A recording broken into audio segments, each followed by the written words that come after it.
Quando era mais novo, tinha de recorrer à tecnologia antiga para obter a informação.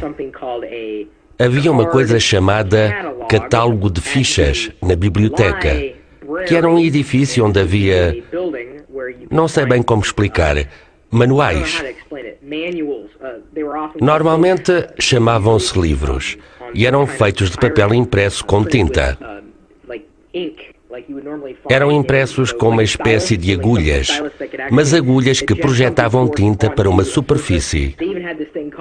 Tinham também as chamadas enciclopédias, que normalmente eram um conjunto de 26 ou 27 livros grandes.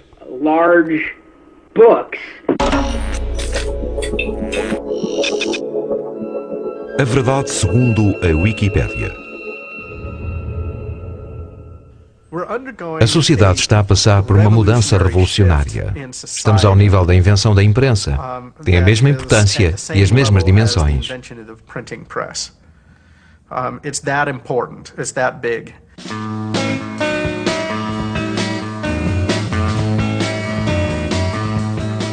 Subitamente a internet está de volta. Nos dias que correm, Wikipédia, Google, YouTube, Facebook e MySpace são websites que preenchem o ecrã dos nossos computadores. O renascimento da internet recebeu o nome de Web 2.0. Os utilizadores são fundamentais. Eles fornecem conteúdos, trocam informações e comunicam. A uma escala global, há gente que não se conhece a trabalhar em conjunto em websites. Foi assim que surgiu a Wikipédia, a maior enciclopédia do mundo, unicamente compilada por voluntários. Mas qual o valor de toda esta informação? Terá a verdade passado finalmente para as mãos do povo?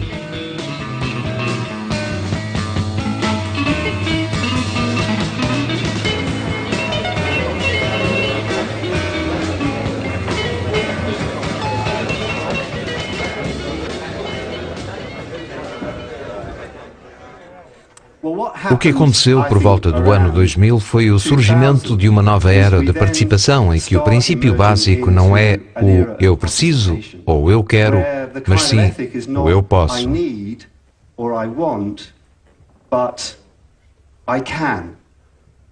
Eu consigo fazer isto. Quero que a minha voz seja ouvida. Quero dar a minha opinião, o meu contributo. Quero ser um jogador e não um mero espectador. Começamos apenas a desvendar o potencial desta tecnologia. Neste momento, são só miúdos a carregar imagens e vídeos. Mas já há tecnologia que lhes permitirá muito facilmente e em breve fazer animações e criar canais de televisão completos online. Estamos apenas a explorar modelos, a possibilidade de pessoas que estão distantes se reunirem para criar coisas novas. Eu vejo aqui um grande potencial.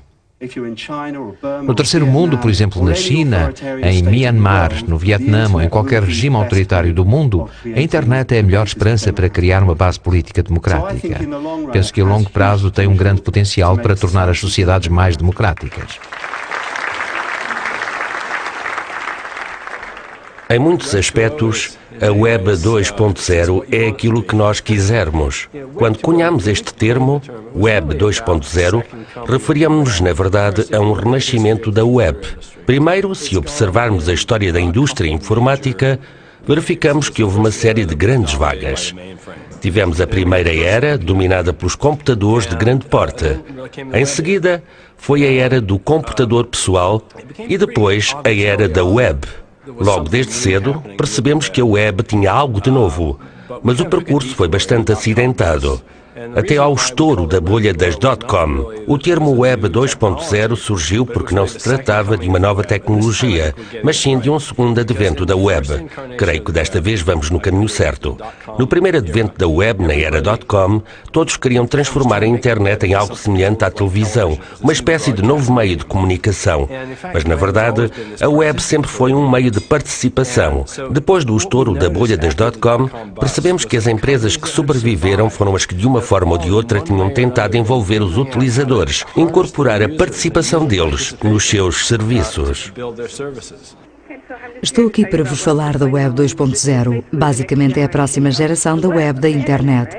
É toda uma série de coisas novas, algo totalmente diferente. O que a torna diferente é o maior envolvimento do utilizador. É mais um diálogo que uma leitura. Portanto, diálogo e não leitura. Agora está mais virada para a colaboração entre as pessoas. Colaboração. Uma das aplicações de maior êxito da era Web 2.0 é a Wikipédia, uma enciclopédia coletiva online.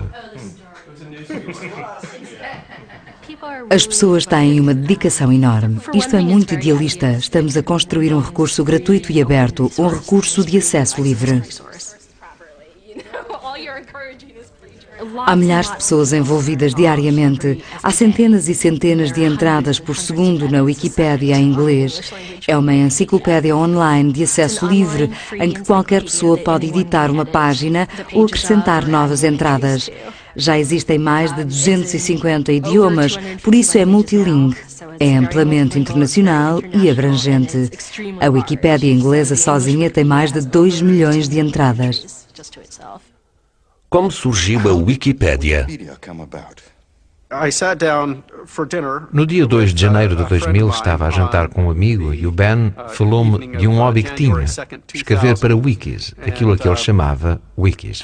Ben was telling me about this hobby he had of writing for wikis. Wiki significa rápido. Wiki means quick.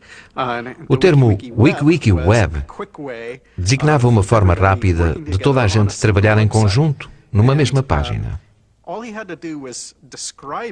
Ele só tinha que escrever a sua parte. Na altura nunca tinha visto sequer um wiki, mas percebi logo que seria possível usar o método para criar uma enciclopédia.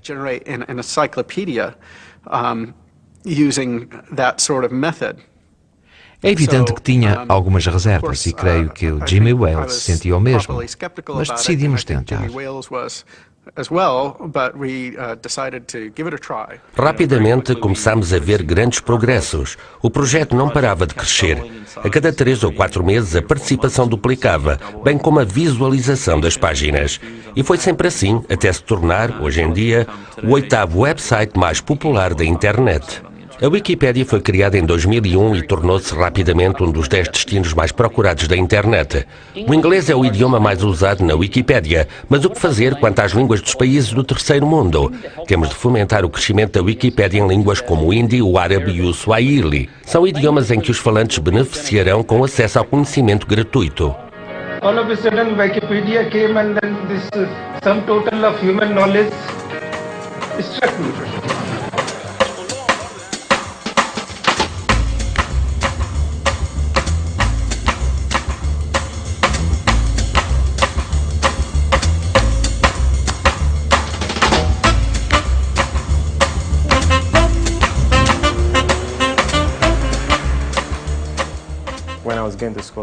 Quando andava a estudar na Tanzânia, os nossos livros eram muito velhos. Nessa altura, quem me dera ter a Wikipédia para encontrar informações atualizadas.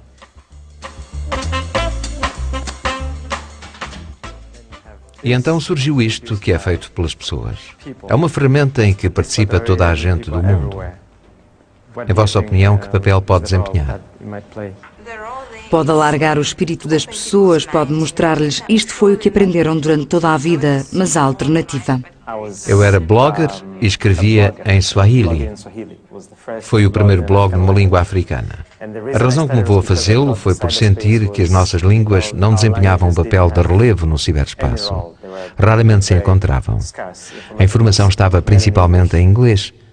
Decidi então que tínhamos de fazer alguma coisa para descolonizar o ciberespaço, criar mais conteúdos em línguas africanas e termos acesso ao conhecimento na nossa língua. Achei que se caminhássemos para a era da informação, o conhecimento tinha de estar disponível em várias línguas para nos tornarmos verdadeiramente uma sociedade de informação. E o que havia era inglês, inglês, inglês. Nunca ninguém usou a Wikipédia numa língua africana. Ninguém?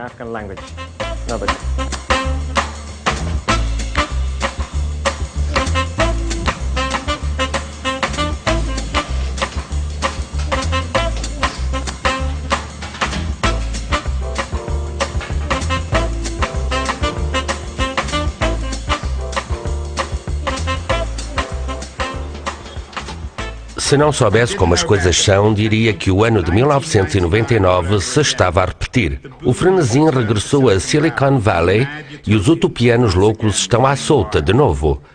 Cruzei-me com um desses evangelistas num encontro recente em São Francisco. Por entre copos de excelente Chardonnay da região, trocámos notas sobre os nossos últimos trabalhos. Ele disse-me que o seu projeto girava em torno de um novo software para publicar música, textos e vídeos na internet. É uma mistura de MySpace com YouTube, Wikipedia e Google, disse ele, mas mais potente. Respondi-lhe então que estava a trabalhar um assunto polémico sobre o impacto destrutivo da revolução digital na nossa cultura, economia e valores. É uma mistura de ignorância com egoísmo, mau gosto e anarquia, disse eu, incapaz de conter um sorriso, mas mais potente. A posição central é demasiado aberta e democrática para mim, por isso vou colocar-me aqui atrás e ser muito mais autoritário. Não gosto de interação nem de nenhum tipo de... como participação, como queira. Agora vou até ao palco. Normalmente não sou muito dado a tecnologias, por isso não costumo usar acessórios, mas o Charlie preparou-me uma coisa. Preciso, quero, posso, devo, temo. Que termo é comum a todas estas coisas? Já que querem interagir, alguém sabe? O que é que une todas estas coisas? Que podemos nós pôr antes? Eu. Portanto, eu preciso, eu quero, eu posso. Ora, o Charlie diz que este mundo, o meu mundo, nos levará, e aqui passo a citar, a mais democracia, igualdade e liberdade. Eu discordo veementemente. É essa a essência da minha polémica. Eu defendo que esta personalização dos meios de comunicação, a personalização da cultura, a fragmentação da sociedade no indivíduo particular, a individualização de quase tudo, irá resultar em menos democracia, menos igualdade e menos liberdade.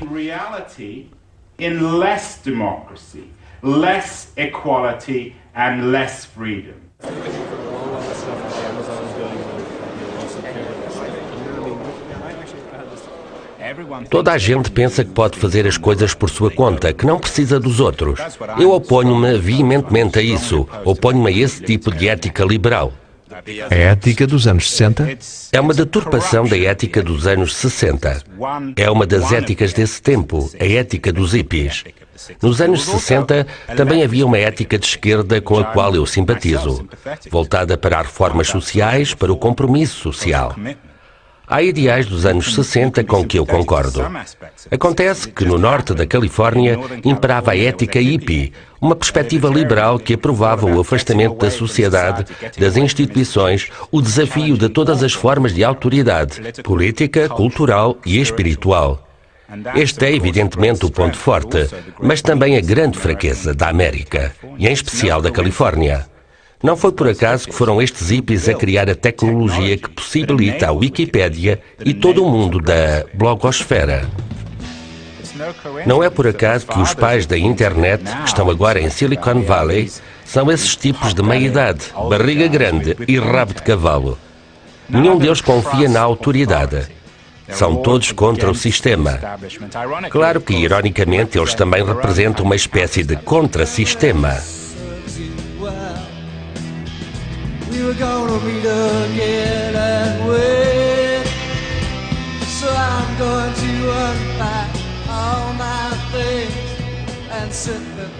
Como foram os primeiros tempos? Qual era a natureza da Wikipédia?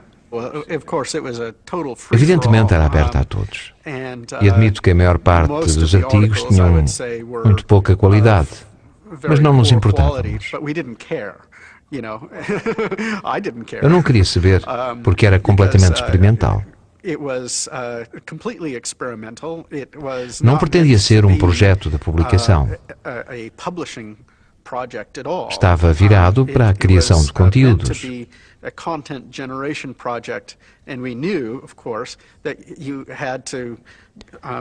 nós sabíamos que um projeto desta natureza teria de passar por um longo período de gestação antes de resultar em alguma coisa de qualidade.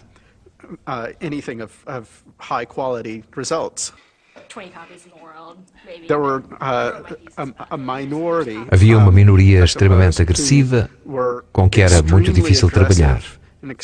Eram pessoas muito agarradas à ideologia da internet como meio de participação.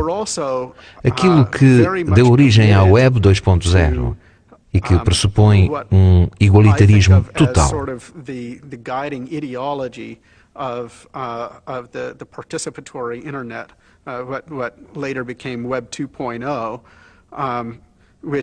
Portanto, a ideia de uma autoridade, quer fosse para estabelecer políticas de atuação, quer para tomar decisões sobre conteúdos editoriais, aquilo que um perito poderia fazer era totalmente posta de parte.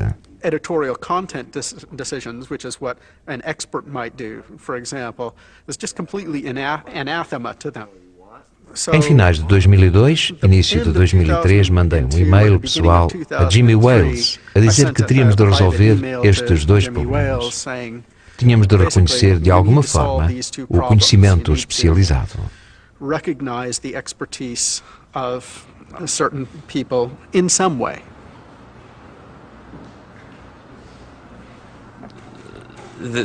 Com todo o conhecimento que se tem no mundo, ninguém pode dizer que as coisas são como são, que a informação é conclusiva e que nunca mais ninguém poderá mudar isso.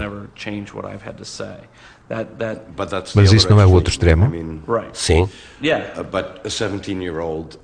Se um jovem de 17 anos editar um artigo escrito por um professor que estudou o assunto durante 40 anos, não estaremos a chegar ao outro extremo? Sim, e muitas vezes acontece que o jovem tem razão e o professor estava errado. Ele reagiu às minhas sugestões com indiferença. Disse-me que eu não compreendia o projeto que tinha criado. A partir daí, distanciei-me por completo. Ele nunca se sentiu à vontade com o modelo em si. A ideia de qualquer um poder interferir e fazer alterações em qualquer momento. Neste aspecto, aproxima-se mais de um académico à moda antiga. Queria que as pessoas tivessem certificados que provassem quem eram e se identificassem. Coisas do género. A ideia de podermos gerar conhecimento como comunidade é muito apelativa. Além disso, eu venho da Tanzânia, onde existiu a política do Ujamaa, uma forma de socialismo africano. No tempo do Ujamaa, os meios de produção eram propriedade do povo. Nenhum indivíduo podia, não tinha permissão para ter o seu próprio negócio. Tudo tinha de ser propriedade do povo por intermédio do Estado. A Wikipédia é uma ferramenta de produção do conhecimento e é propriedade coletiva do povo. É também o conceito do Ubuntu, que é muito popular na África do Sul, aliás, nos países do sul de África. Significa que sem os outros não somos ninguém. O gesto de gerar conhecimento em conjunto com outras pessoas tem este espírito.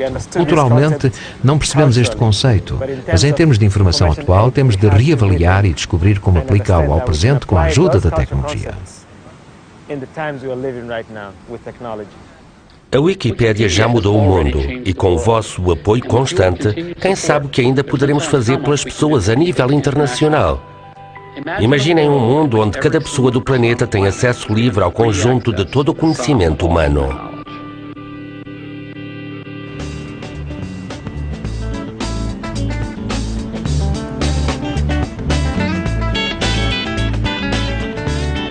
Livros. Biblioteca. Papiro.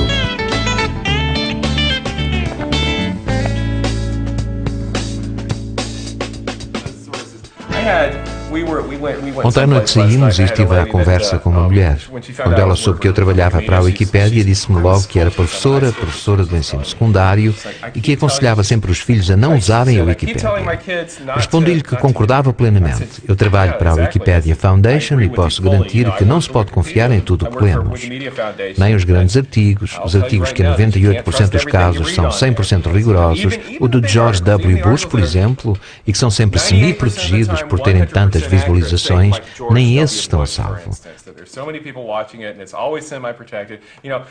Pode acontecer, nem que seja por minutos, que o artigo diga que George W. Bush é o 12º de 15 irmãos nascidos numa família de New Brunswick, no Canadá, só porque alguém teve vontade de fazer uma gracinha.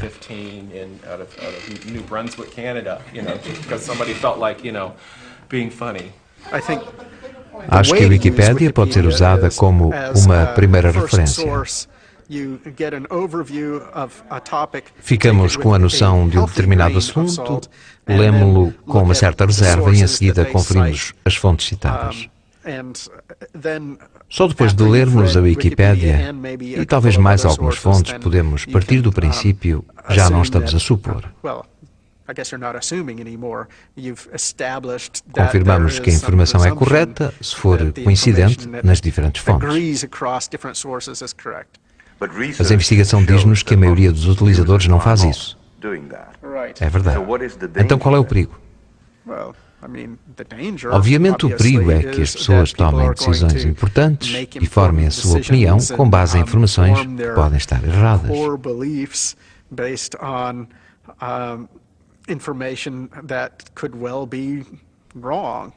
Conhece a Wikipédia? Sim, sim. Sim, eu sou o fundador da Wikipédia. Olá, muito prazer. É um site fabuloso, costumo ir lá procurar piropos. Pirocos? Na Wikipédia? A sério?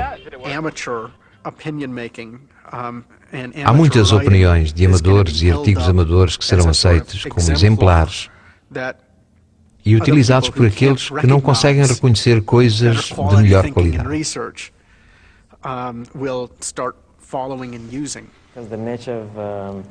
A essência da Wikipédia é fazer parte da web, da rede de conhecimento.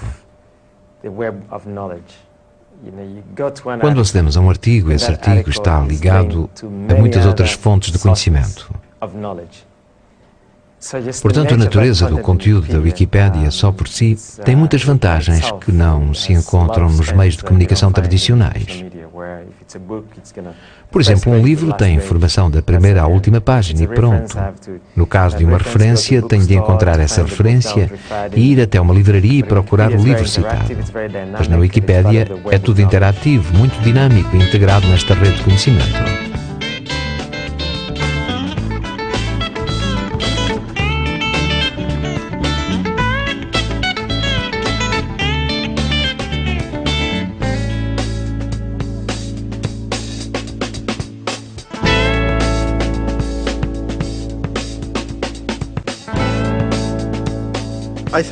A Wikipédia nem sequer finge. A maioria dos seus utilizadores não tem a presunção de chegar à verdade. O objetivo da Wikipédia, desde que comecei este projeto, sempre foi o de reunir conhecimento humano.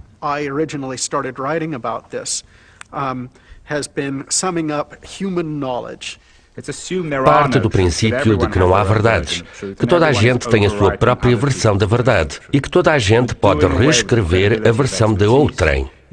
Estamos a abolir a credibilidade dos especialistas, a pôr de lado a ideia de que pode haver conhecimento considerado absoluto. Estão a destruir os guardiães. Em minha opinião, o guardião é uma peça fundamental na preservação da verdade. Esse guardião, seja ele o editor de uma enciclopédia, um agente discográfico ou o diretor de um jornal, é a pessoa que determina a verdade. Um destes guardiões de destaque é o editor-chefe da mais prestigiada enciclopédia do mundo, a Enciclopédia Britânica. Não percebo como podem considerá-la uma enciclopédia quando, segundo me foi dado perceber, se trata de uma compilação de textos aleatórios escritos por várias pessoas sob a forma de artigos de enciclopédia. Porém, não possuem o controlo, a autoridade ou a consistência que eu sempre aprendi a associar à palavra enciclopédia. É evidente que há milhares de pessoas que sentem grande prazer em ser editoras da Wikipédia, em fazer, refazer e desfazer correções, ou lá o que seja. Não é mais do que um jogo, um grande jogo. É jogar às enciclopédias online, o que não faz mal nenhum. Não me oponho, de forma nenhuma, ao jogo das enciclopédias online, desde que nos seja apresentado de forma honesta como tal. Isto é um jogo. Não dê importância ao que este ou aquele artigo diz, seja em que altura for, porque não é isso que interessa.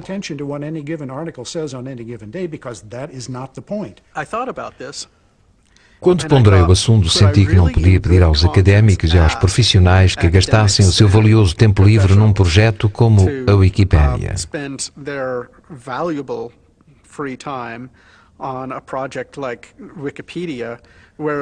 Iriam entrar regularmente em conflito com algumas pessoas muito pouco sensatas. Eu não possuía quaisquer mecanismos para controlar esta gente.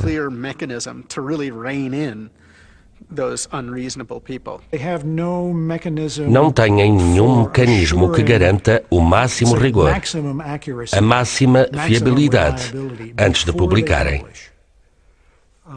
É como se...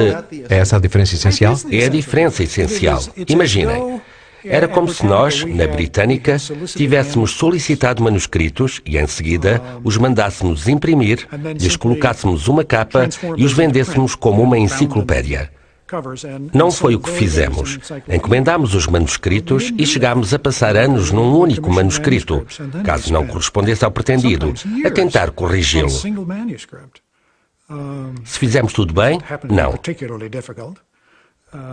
Como qualquer empreendimento humano, também cometemos erros, mas fizemos tudo o que estava ao nosso alcance para garantir que o conteúdo fosse o mais abrangente, rigoroso e fiável possível.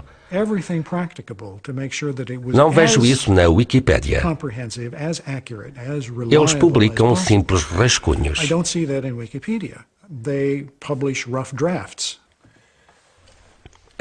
É uma catástrofe para a verdade, porque se personalizou a verdade de cada um. A verdade é fragmentada. Há um aspecto muito interessante a observar nisto tudo. Isto faz parte da fragmentação da sociedade de massas. Não é apenas uma coisa dos meios de comunicação. Esses são os primeiros a sentir esta crise. Estamos a assistir a uma fragmentação da sociedade de massas, da sociedade industrial de massas. As identidades nacionais são substituídas por outra coisa, por uma crescente individualização da cultura, uma individualização da identidade. Estamos todos cada vez mais isolados. Temos cada vez menos sentido de comunidade e menos formas de colaboração. No que respeita à verdade, isso significa que ela passa a ser personalizada.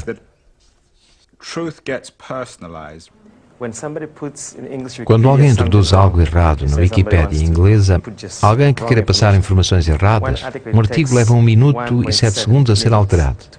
Por exemplo, se forem, vão à Wikipédia inglesa, procurem o nome Yasser Arafat. Acolá em cima diz do separador, discussão. Acolá em cima, discussão. As pessoas não leem isso, mas é muito importante. Às vezes aprendo mais com as discussões do que com o artigo em si. Por vezes o artigo pode ser muito árido, mas nas discussões obtemos várias perspectivas. Há muita gente que não sabe disso. Pois não? Acho que deviam arranjar forma de o tornar mais visível para os estudantes ou para quem faça uma busca. É verdade. É muito informativo. Duvido que encontrem algum debate mais acalorado sobre Yasser Arafat no outro lado. Eu digo que há muitas verdades porque, à semelhança de muitos conceitos, a verdade também é construída socialmente e especificada pela cultura e pela história. Portanto, há muitas verdades.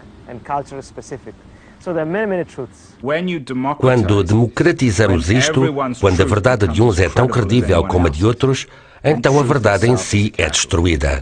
E estamos a falar de todas as verdades. Basta ir à Wikipédia, ver a entrada da palavra verdade e compará-la ao termo truthiness, uma verdadidade. Estamos a viver num mundo surrealista. Isto é profundamente surrealista. Nós esforçamos-nos sempre por obter melhor qualidade. Daqui a 10 anos, gostaríamos muito de dizer que a Wikipédia é 100% fiável em todos os aspectos. Mas isso nunca vai acontecer. O conhecimento humano não se sujeita a esse tipo de perfeição.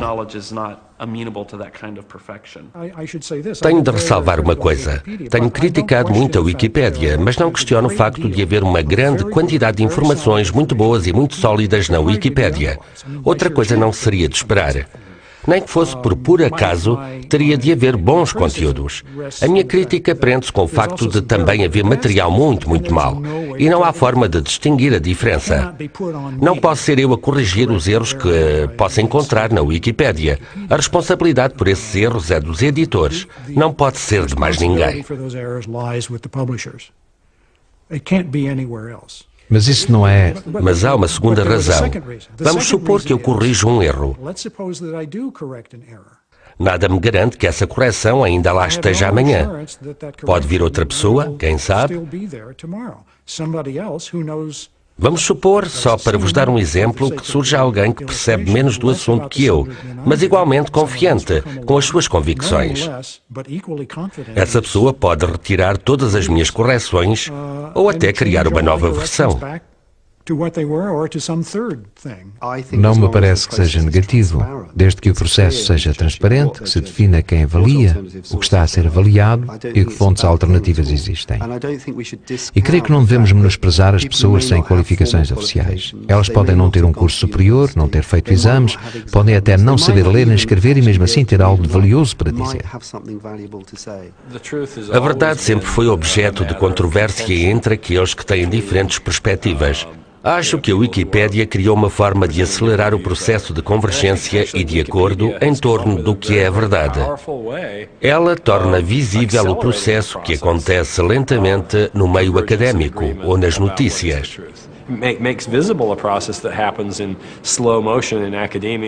O engraçado é que os meios de comunicação tradicionais afirmam muitas vezes que a Wikipédia não é rigorosa. Não é verdade. Dada a vastidão dos meios de comunicação, há provavelmente alguns mais rigorosos e fiáveis que a Wikipédia. Mas há também aqueles que são muito piores. Eu diria que a Wikipédia se insere entre os de maior fiabilidade.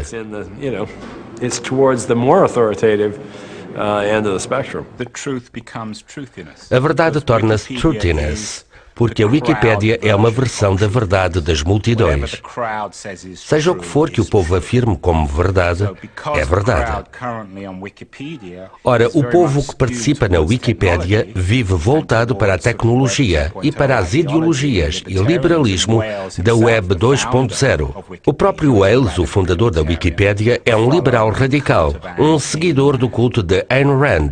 Foi ela a grande defensora do liberalismo do século XX. Portanto, a truthiness da Wikipédia segue essa linha. Temos diferentes formas de estabelecer o que é verdade, mas ela continua a ser um valor gnosiológico. Simplesmente o processo pelo qual justificamos a verdade alargou-se de forma a abranger mais gente. Passamos a ter mais perspectivas da verdade. Se pensarmos que muitas vezes a verdade é uma coisa complexa, quanto maior o número de perspectivas, mais serão os ângulos de análise de determinado problema. Isso pode ajudar-nos a ser mais criativos. A Web 2.0 não nos tornou mais individualistas. Nós tínhamos opinião, simplesmente não tínhamos um meio de a expressar. Julgo que é positivo haver uma tecnologia que permita às pessoas expressarem-se e partilhar as suas palavras, atitudes e opiniões com gente do mundo inteiro. Por exemplo, os jornalistas falam de liberdade de expressão. A liberdade de expressão não é apenas para os jornalistas, é para todos. Agora, com a Web 2.0, qualquer um pode exprimir a sua opinião, não apenas junto das pessoas que lhe são próximas, familiares e amigos, mas com gente de todo o mundo. O que torna o mundo um lugar tão difícil para se viver, por vezes, é o facto de haver tanta gente a julgar que detém a verdade. É evidente que é sempre diferente daquilo em que os outros acreditam. Mas há muita gente que acredita firmemente que detém a verdade e que está totalmente determinada a partilhá-la. E por vezes, se a partilha não resulta, recorre-se à força. Ou seja, a verdade não é democrática. Não, não. Se fosse, todos seríamos donos dela.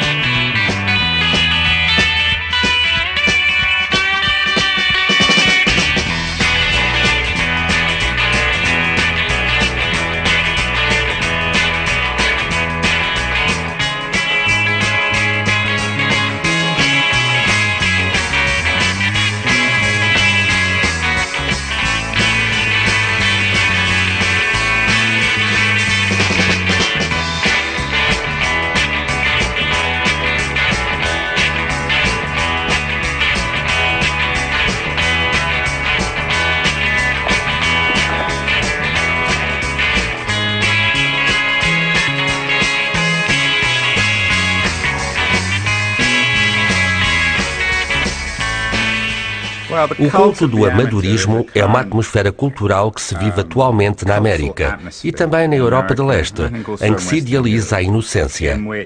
Estamos a idealizar pessoas que não são versadas em meios de comunicação, que não são credenciadas como académicos ou peritos. É um culto da inocência que pressupõe que quanto menos se sabe, mais sábio se é.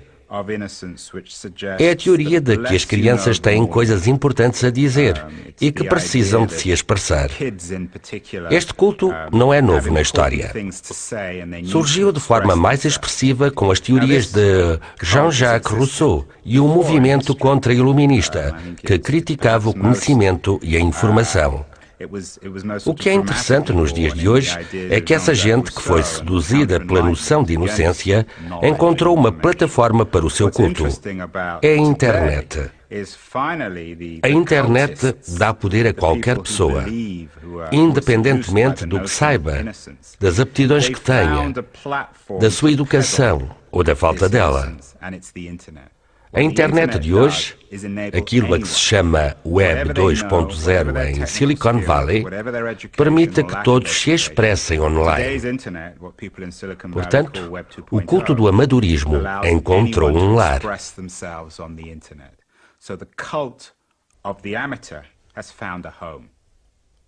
O problema da informação imediata é que poupa às pessoas o trabalho de formarem opinião, de reunir informação, de filtrar, de ponderar sobre ela.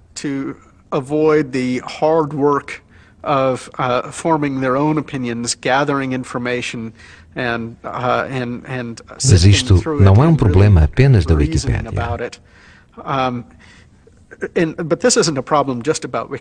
É um problema da internet. E mesmo assim, não é a internet em si que é um problema. A internet é uma coisa ótima. A enorme quantidade de informação disponível da net é excelente.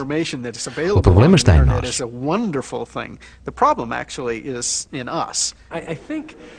Creio que muitas vezes a internet é vista com outros olhos. Ninguém critica os jornais por não escreverem sobre Bismarck e ele foi mais importante que a Pamela Anderson. Mas lançam essa crítica à Wikipédia. A Wikipédia é completa. Até lá posso encontrar o Andrew Keen e todo o trabalho dele. Quanto a mim, ele procurou, pura e simplesmente, uma forma de criar controvérsia e de vender um livro. Não encontro qualquer substância no palavreado dele. A internet sou eu. Eu, internet. Eu, blog. Eu, vídeo. É uma cultura do narcisismo, aquilo a que chamo narcisismo digital. Mas a minha ideia nem é muito original. É talvez uma forma de masturbação intelectual e vai para além disso. Por vezes, há mais do que simples masturbação intelectual na internet, especialmente quando vamos a lugares como Second Life, Quanto a mim, para se ser democrata, a melhor forma de ser cidadão é aprender sobre o mundo. Não se conhece o mundo por meio da expressão pessoal. Conhece o mundo ouvindo os especialistas, sejam eles jornalistas ou intelectuais. Eu sou meritocrata. Acredito que aqueles que têm capacidade e trabalharam arduamente para obter as coisas devem ser compensados por isso, sejam eles jornalistas, cineastas ou produtores discográficos. Não acredito no conceito de gênio. Não acredito que a maioria dos jornalistas, produtores discográficos ou músicos nasçam naturalmente. São formados pelos meios de comunicação, pela educação e pela experiência. E não tenho grande interesse em miúdos que se expressam na internet. Julgo que em 99% dos casos não têm nada a dizer. Se isso faz de mim elitista, então é o que eu sou. Em primeiro lugar, as origens da internet remontam ao meio académico, à partilha de informação nas universidades. Portanto, as origens da internet nos anos 60 são, em muitos aspectos, coletivas e comunitárias. Mas mais importante que isso, a história das inovações prende-se muitas vezes com a colaboração no seio de uma comunidade, quer estejamos a falar de máquinas a vapor na Cornualha, quer de cientistas a investigar novos caminhos da genética. De certo modo, estamos a descobrir as mais profundas raízes coletivas da criatividade que a web nos permite explorar em grande escala. Assim, muito do trabalho colaborativo que fazemos na web não é novo. Há muito tempo que os cientistas trabalham assim. Acontece que agora, com a internet, podemos fazer isso em larga escala e a participação é muito maior.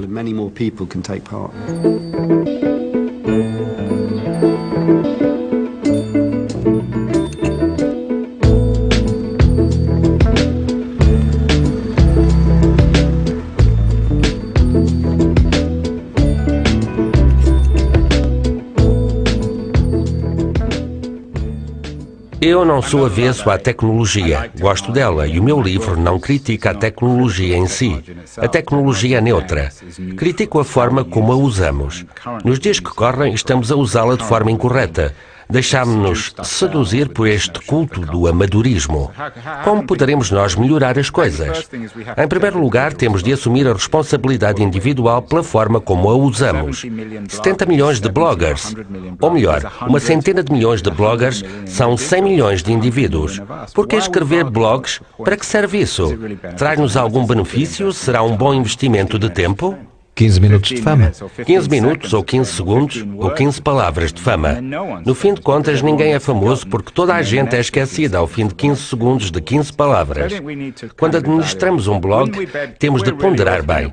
Não seria melhor ler um bom jornal, um bom livro ou ir ao cinema? De que serve o blog? Aqueles que romantizam o passado e recusam o futuro estão simplesmente a perder a viagem. Creio que temos de encarar o futuro de olhos bem abertos e pensar que isto tem vantagens e desvantagens.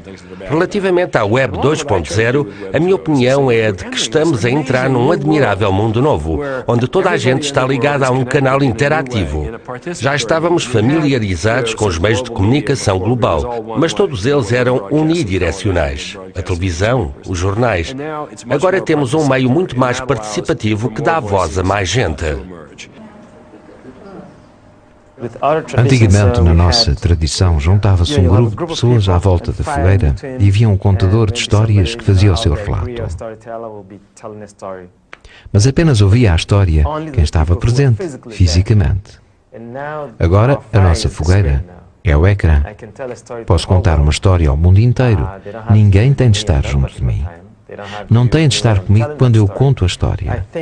A internet não veio substituir, veio alargar.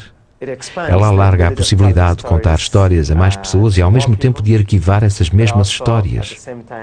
Uma das desvantagens da tradição oral é ser efêmera. Se eu morrer, o conhecimento morre comigo. Se o colocar online, dou-lhe uma vida eterna. E eu considero isso muito poderoso. O problema é que, neste momento, os defensores da Web 2.0 estão a ganhar o debate. A sua posição é a de uma espécie de determinismo tecnológico. A crítica que eles me dirigem é a de ser reacionário e de tentar deter a história. Mas o desenvolvimento tecnológico não tem nada de inevitável. Não há nada de inevitável na Web 2.0. Nós criamos as ferramentas, é a nossa sociedade, o nosso mundo. Se chegarmos à conclusão de que a Web 2.0 está a subverter as coisas que valorizamos, especialmente a verdade, os meios de comunicação, o entretenimento e a informação, então temos de reagir. Temos de recuar e reconhecer que este mundo nos pertence. Não pertence à tecnologia. Fomos nós que criámos a tecnologia e não o contrário.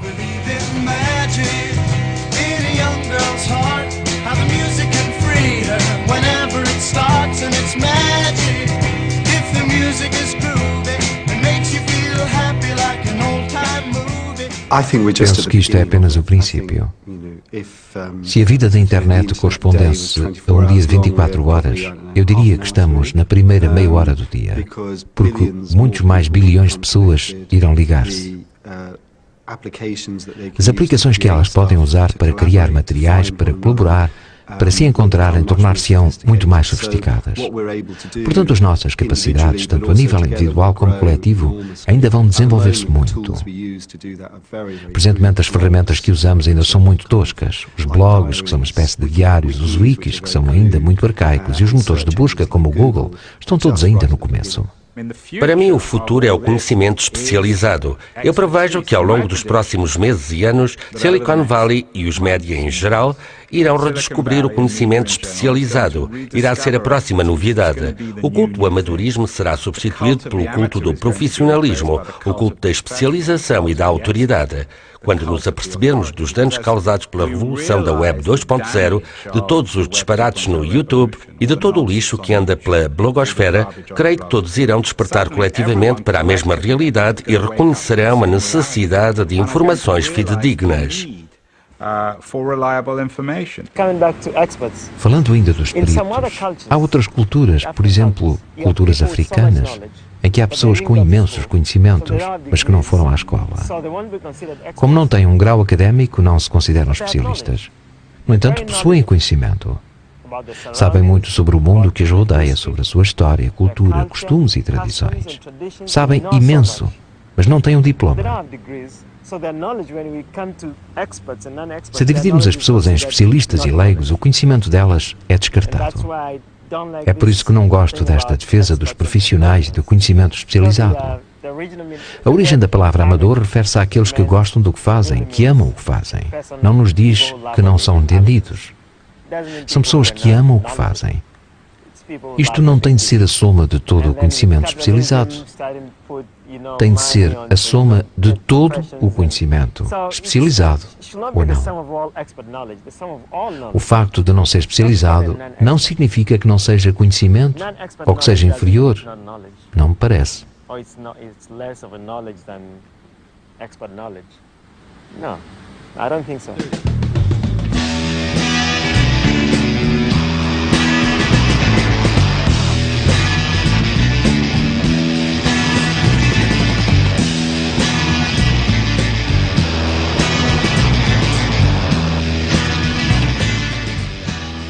Versão portuguesa Santa Claus, audiovisual.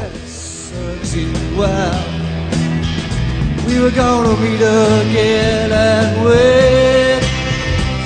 So I'm going to unpack all my